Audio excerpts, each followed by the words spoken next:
انسان جو اپنے بیٹے کو وصیت کرتا ہے وہ اس کے تجربات کا نچوڑ ہوتی ہے اور کمال محبت کے ساتھ اس کی سراسر بھلائی مقصود ہوتی ہے، اور باپ وہ وصیت اپنے بیٹے کو کرتا ہے۔ اور یہاں وصیت کرنے سے قبل کتنے پیار بھرے انداز میں، یا بنیا، اے میرے پیارے بیٹے، احفظ انی اربعن و اربعن، میں تمہیں 4 چیزیں بیان کرتا ہوں اور 4 چیزیں اس کے ساتھ جڑی ہوئی ہیں، تو یہ 8 چیزیں تم یاد کر لو۔ لا یضرک ما عملت معہن، اگر یہ تیرے عمل کا حصہ بن جائیں تمہیں زندگی میں کبھی نقصان نہیں ہوگا، زندگی میں تم شر سے بچے رہو گے، برائی سے بچے رہو گے، نقصان سے بچے رہو گے، تمہارا باطن تمہارا ظاہر اچھا رہے گا اگر ان 4 چیزوں کو 4 چیزوں کے ساتھ جوڑ کر کے اپنے عمل کا حصہ بنا لو۔ فرمایا ان اغنى الغناء العقل، سب سے بڑا غنا، سب سے بڑی دولت مندی، سب سے بڑی ثروت عقل ہے۔ اگر کسی کو عقل کا رزق دیا گیا ہے تو وہ سب سے بڑا دولت مند ہے۔ اگر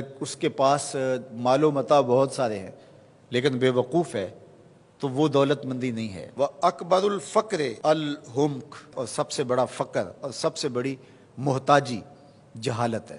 سب سے بڑی دولت مندی عقل ہے، اور سب سے بڑی غربت، سب سے بڑی غریبی اور سب سے بڑا فقر اور محتاجی بے وقوفی ہے۔ وَأَوْحَشَ الْوَحْشَةُ الْعُجْبُ، اور سب سے بڑی وحشت تنہائی عجب ہے، خود پسندی ہے، اپنے آپ کو دیکھنا کہ میں بہت کچھ ہوں۔ جو شخص اپنے آپ کو دیکھتا رہتا ہے اور وقت اپنے آپ کو ہی لوگوں کے سامنے پیش کرتا رہتا ہے بنا سنوار کے، وہ تنہا ہو جاتا ہے۔ لوگ اس کی ان خوبیوں کا بھی انکار کر دیتے ہیں جو خوبیاں واقعتاً اس کے اندر موجود ہوتی ہیں۔ اگر پاؤ ہے تو اپنے آپ کو سیر نہ بتاؤ، لوگ پاؤ کا بھی انکار کر دیں گے۔ تو جو جس حالت میں ہو وہی حالت لوگوں کے سامنے ہونی چاہیے، بلکہ اس سے اگر کم ہو۔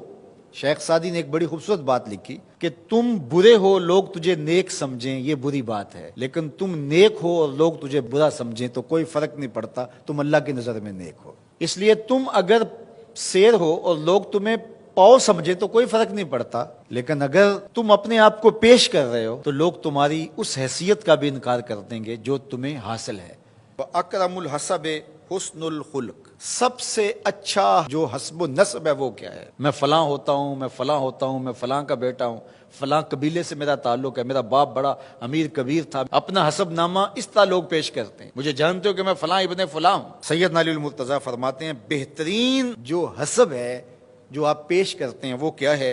حسن الخلق، تمہارے اخلاق کیسے ہیں، تمہارا خلق گواہی دے گا کہ تم اچھے خاندان کے چشم و چراغ۔ مشکانست کے خود ببوئت نہ کہ عطار بگوئت۔ فارسی کا ایک مقولہ ہے کہ خوشبو وہ ہوتی ہے جو خود بتائے کہ میں خوشبو ہوں۔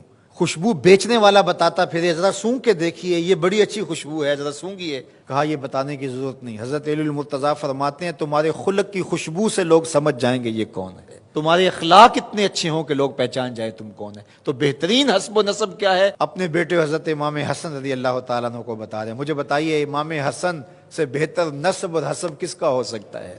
رسول اللہ کی بیٹی کے بیٹے، امام الاولیاء کے فرزند ہیں، رسول اللہ کے نواسے ہیں، بنو ہاشم کے چشم و چراغ ہیں۔ تو انہیں یہ نہیں کہا کہ تم یہ بتاتے پھرنا، بلکہ کہا کہ تمہارا خلق گواہی دے کہ میں محمد کا نواسا ہوں، تمہارے اخلاق گواہی دے کہ میں نے فاطمہ کا دودھ پیا ہے، تمہارا کردار گواہی دے، تمہاری شجاعت گواہی دے کہ تم علی کے فرزند ارجمند ہو۔ اللہ اکبر۔ پھر حضرت علی المرتضیٰ رضی اللہ تعالیٰ عنہ ان چیزوں کو بیان کرنے کے بعد فرماتے ہیں یا بنیا، اے میرے بیٹے، ایاک والمصادقہ الاحمق، بے وقوف شخص کی دوستی سے ہمیشہ بچنا۔ فإنہ یرید ان ینفعک فیضرک، وہ دل سے چاہے کہ تمہیں نفع پہنچائے لیکن اپنی جہالت کی وجہ سے، اپنی بے وقوفی کی وجہ سے تمہیں نفع نہیں پہنچا سکے گا، تمہیں نقصان پہنچا دے گا۔ کہا جاتا ہے کہ بے وقوف دوست سے دانا دشمن اچھا ہے، تو وہ اسی قول کا مفہوم ہے۔